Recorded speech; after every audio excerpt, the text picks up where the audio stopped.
Yes, reka nangira ngusuhuza nkwifuriza amahoro y'Imana ahantu hose urereye mu bice bigiye bitandukanye. Bane mu gitondo nizere kuza kugira umunsi mwiza, kandi bane ejo nizere kuza kugira ijoro ryiza. Nkwitse ko ari Zirikana TV, nimba bize kuri Zirikana TV cyiswe no kana subscribe, like, share, comment, cyo dufata umwanya tugasoma ibitekerezo byanyu, kuko ibitekerezo byanyu ni ingenzi. Murabona kuri kamera zacu turi kumwe n'umuturirwa uyu munsi, tugiye kubona tuganize kuri byinshi ku butumwa bwiza ijambo ry'Imana iba yasize muri we kugira ngo asangize abantu badukurikiye. Nguhaye ikaze rero, nawe muhaye ikaze. Muraho neza? Muraho neza. Yego, tugisumishaho kubana kuri kamera za Zirikana TV. Ni ubwa mbere tukubonye ku bantu badukurikiye bashobora guhita bibaza amazina yanyu. Nitwa Tuyizeremereye. Yego. Ndi umugabo nkunda gusenga. Yego. Ibindi Estadano mugisha. Amen. Amen. Yego, tukikubona kuri kamera za Zirikana TV twise twumva ko hari nk'ubutumwa uzaniye abantu badukurikiye muri aka kanya. Watangira usenga Imana noneho ugahita uganiriza abantu badukurikiye. Ni karibu wiyumve mika. Hana tugushimiye neza no kundi rukunda. Tugushimiye ko abanye natwe ntabwo icyubahiro. Tugiye mu kanya ko kubana n'abantu bawe twumva ijambo ry'Imana.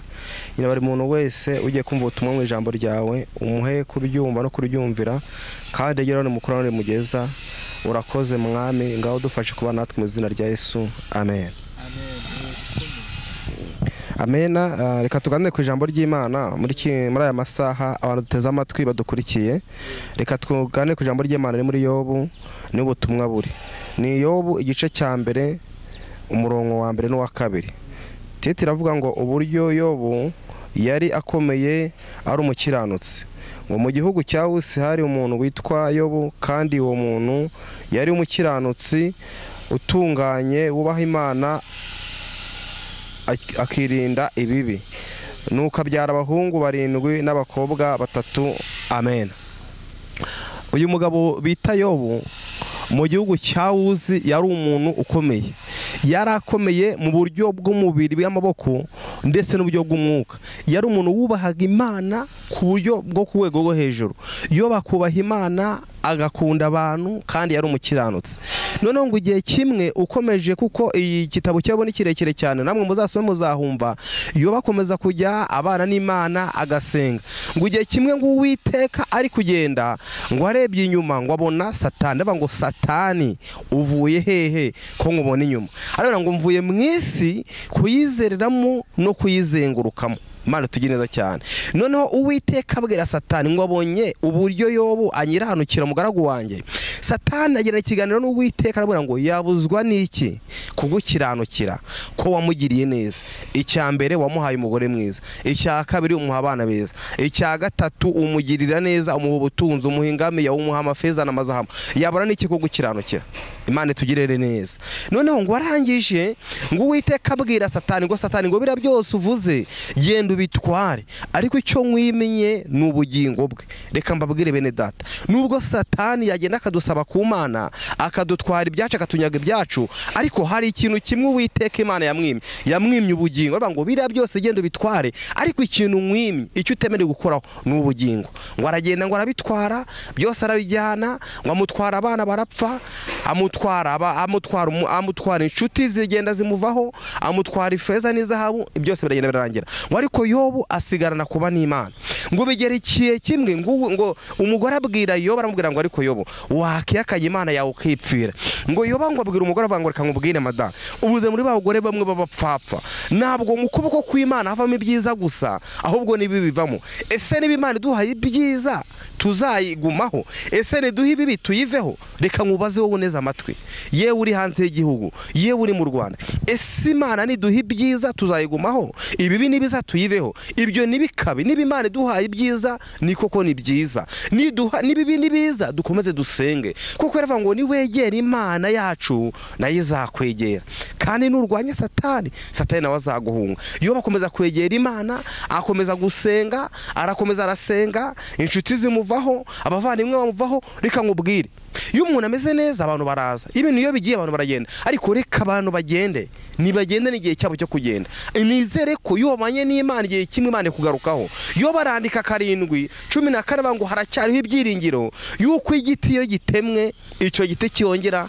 kigashibuka. Ku muntu wizeye Imana akiringira Imana, igiti iyo gitemwe kirongera kigashibuka. Uyu munsi wa none uyu waba ufite ibintu bikaba byaragiye, ukaba ufite akazi kakagenda, ukaba ufite umugore akagenda, abana bagapfa, ibintu byose bikagushiraho, wiva ku Mana, rushaho kwiringira Imana, rushaho gusenga, rushaho kwegera Imana. Iyo bakomeza kwegera Imana, yandika ahantu nkunda cyane, aravuga ngo ukiranuka kwangenda gukomeje, nta kintu na kimwe kizankuraho kubinyangamugayo. Nshuti y'Imana uduteze amatwi, komeza ukiranuka.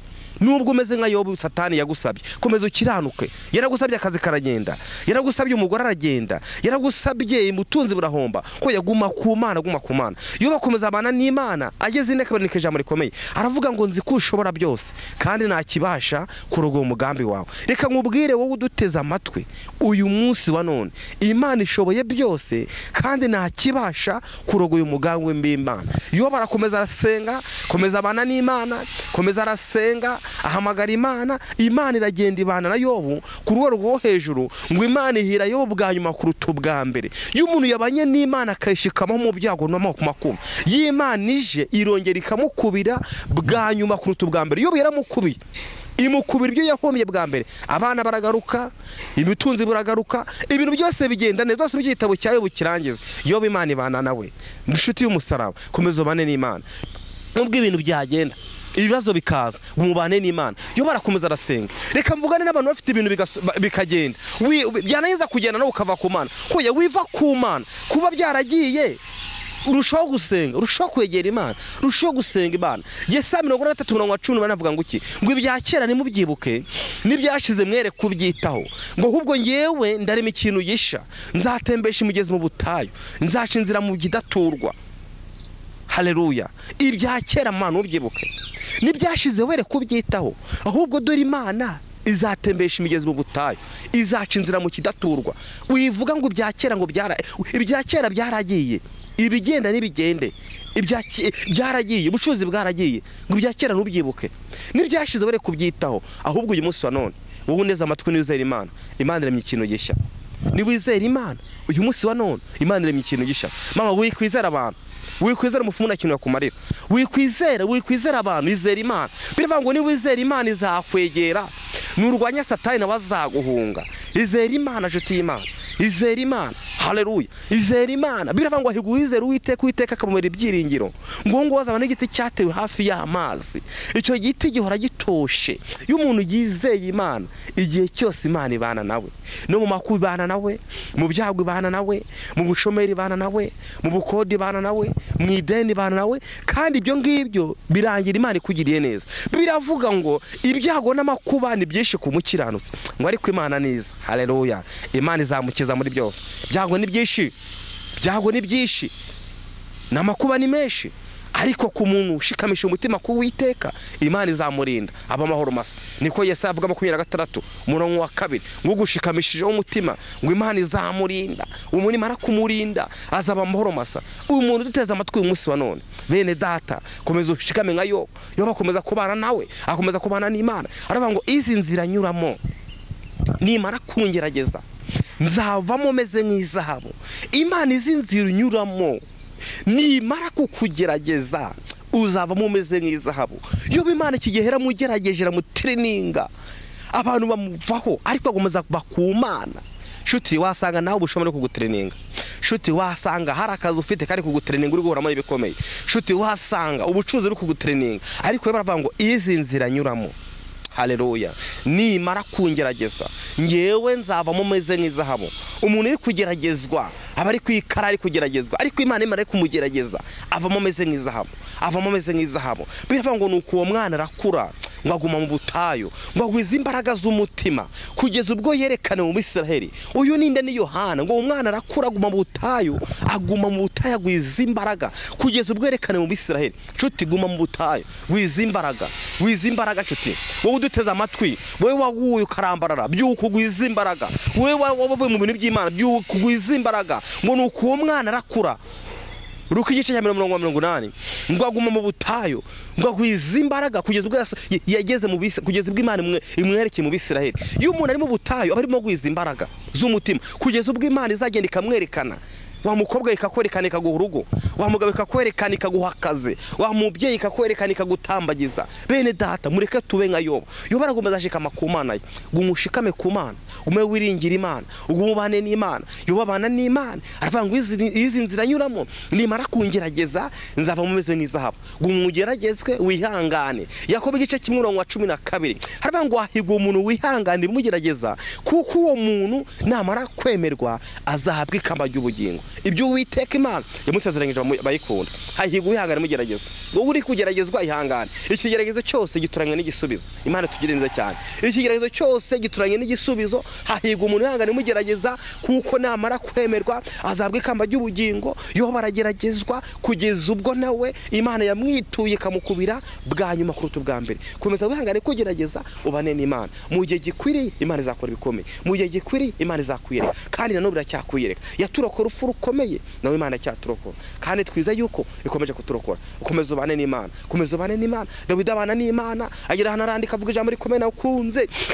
Ndavuga ijambo rikomeye aravuga ngo nari umusore none ndashaje sindabona umukiranutsi w'Imana areswe cyangwa ngo urubyaro rwe rusabiriza ibyo kurya ngo agira ubuntu umunsi ukira. Umukiranutsi w'Imana ntabwo ajyarekwa. Umukiranutsi w'Imana ubwo yahura n'ibikomeye ntabwo ajyarekwa. Ijisho ry'Imana riri ku mukiranutsi w'Imana ariko igitsure kiwe kiri ku muntu wanga Uwiteka. Umwami Imana ari ku bantu bamukurikiye, ari ku bantu bamuhanze amaso. Mureke amaso yacu tuhanga Uwiteka. Iyo amaso yanga Imana, Imana ibana nawe, Imana imugirira neza, Imana iza kubana nawe. Nshuti y'umusaraba, uyu munsi none nifuza kugira ngo nkubwire tubana n'inguza nane kubwira ngo bana n'Imana. Waba urwaye bane n'Imana, waba uri muzima bane n'Imana, ufite akazi bana n'Imana, umeze neza bana n'Imana, utanameze neza bana n'Imana. Nezagira ikintu yugutandukanya n'umugambi w'Imana. Umugambi Imana n'umugari ku muntu w'Imana. Nezagira ikintu kimwe kigutandukanya n'Imana. Umeze neza bana n'Imana, utameze neza bana n'Imana. Yobo yamanye n'Imana ameze neza. Ndetse n'atandukaniye n'Imana, atandukaniye n'ibintu bibaye bigiye nabo kuza kubana n'Imana. Komeza ubane n'Imana. Waruduteza amatwi uyu munsi wa none komeza ubane n'Imana. Uyu munsi ufite akazi bana n'Imana, utanagafite bana n'Imana, ufite urugo bana n'Imana, utanarufite bana n'Imana. Yobo yabanye n'Imana agira hano yishimisha urujyo ariko Imana iza kubana nawe. Abantu bose bamuvaho ariko nubwo bamuvuye yakomeje kubana n'Imana abantu bagaruka. Wikango nuko abantu bagiye, reka abantu bagenda igihe cyo kugenda, igihe nikigaruka abantu bazagaruka. Imana tugereza cyane. Murakoze numvaga nababwira kuri iri jambo rivuga ngo bana n'Imana. Iyo babanye n'Imana ameze neza, atanameze neza abana n'Imana. Nubwo uyu munsi none ari byo rufite bikagenda byere gutuma utarukira Imana, ahubwo nigihe cyo kugira ngo urusheho gusenga ubane n'Imana. Iyo barakomeza arasenga abana n'Imana, ubutunzi bwagiye, abana bagiye, inshuti ziragenda, akomeza kubana n'Imana. Ariko mu kubana n'Imana, Imana yaje kumwitura ibyiza. Iyo umuntu abanye n'Imana ntabwo Imana yakwitura ibibi gusa. Imana icingwa n'izamba. Yaravuze ngo ntabwo ngo yavuze ijambo rikomeye nkunda cyane. Iravuga ngo nubwo nabaza umuntu wanjye ntabwo nababaza iteka. Reka nkubwire nkurikiye, nubwo Imana yakubabaza ntabwo yakubaza iteka. Imana igicingwa n'izamba. Mwene data dukurikiye rero, wewe wari waraguye byuko ukomeze kwiringira Imana. Wewe waravuye umuntu bw'Imana komeza abana n'Imana mu gihe kuri Imana zakora bikomeye. Murakoze abantu badukurikiye, Imana ibahe umugisha. Yego urakoze cyane ubutumwa bwiza utuganirije.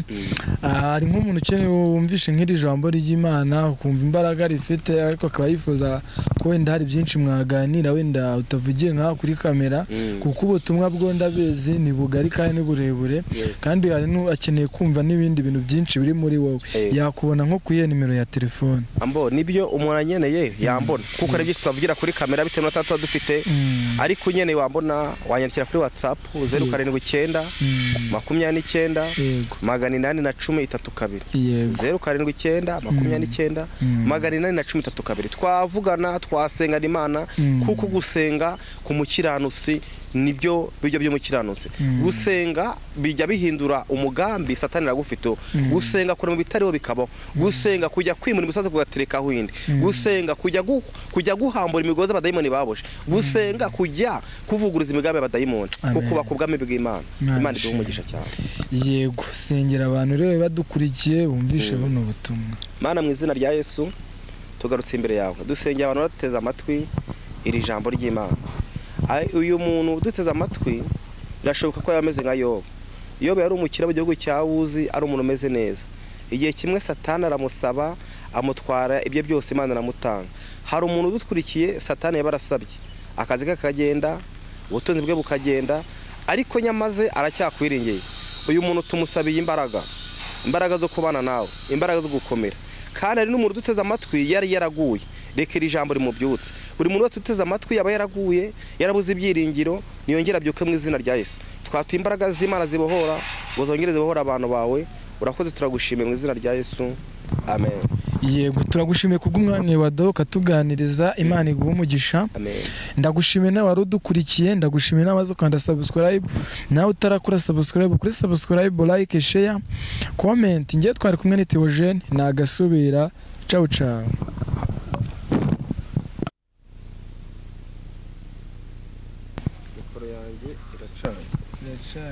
Yagiyeho. Check. Vugiremo twumve. Amen.